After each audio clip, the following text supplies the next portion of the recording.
প্রিয় দর্শক, আজকে আপনাদেরকে জানাবো ভূমি সেবার সরকারি ফিস বিষয়ে একটা বিষয়, সেটা হচ্ছে নামজারি, খতিয়ান এবং মৌজা ম্যাপ।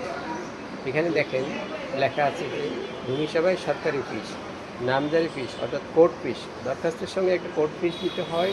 সেই কোর্ট ফিসটা হচ্ছে সরকারি কোর্ট ফিস, 20 টাকার কোর্ট ফিস দিতে হবে, দরখাস্তের উপরে লাগাতে হবে। এরপরে রয়েছে নোটিশ, অর্থাৎ এই নামজারির জন্য যেই পক্ষে দুইটা পক্ষ থাকে, বাদী এবং বিবাদী, বিবাদীকে ভূমি অফিস থেকে অথবা এসিলেন্ট থেকে নোটিশ জারি করার জন্য সরকার 50 টাকা ফিস নিয়ে থাকে।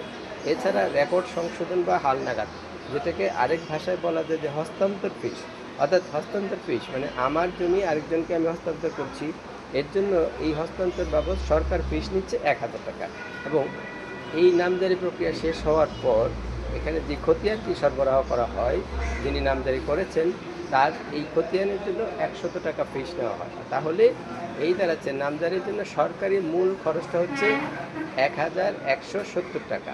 এরপরে যেটি রয়েছে, যে কোনো মৌজার সিএস, এসএ, আরএস এবং সিটি বা বিআরএস এই পর্চাগুলা যখন কেউ সার্টিফাই অর্থাৎ সরকারের যে নির্ধারিত কপি রয়েছে রেকর্ড থেকে যদি অনলাইনে উত্তোলন করতে চান, তাহলে এর জন্য ফিস লাগবে সার্টিফাইড কপি বা অনলাইন কপির জন্য 120 টাকা। পূর্বে ছিল 100 টাকা, বর্তমানে 20 টাকা বাড়িয়ে খরচ নেওয়া হয়েছে, ধরা হয়েছে 120 টাকা। এবং কোনো মৌজার কোনো শীট বা এই দাগের যদি ম্যাপ নিতে চান, তাহলে এই ম্যাপের জন্য খরচ হচ্ছে 545 টাকা। এই তিনটি বিষয়ের খরচ বিষয়ে আজকে আপনাদেরকে অবহিত করলাম।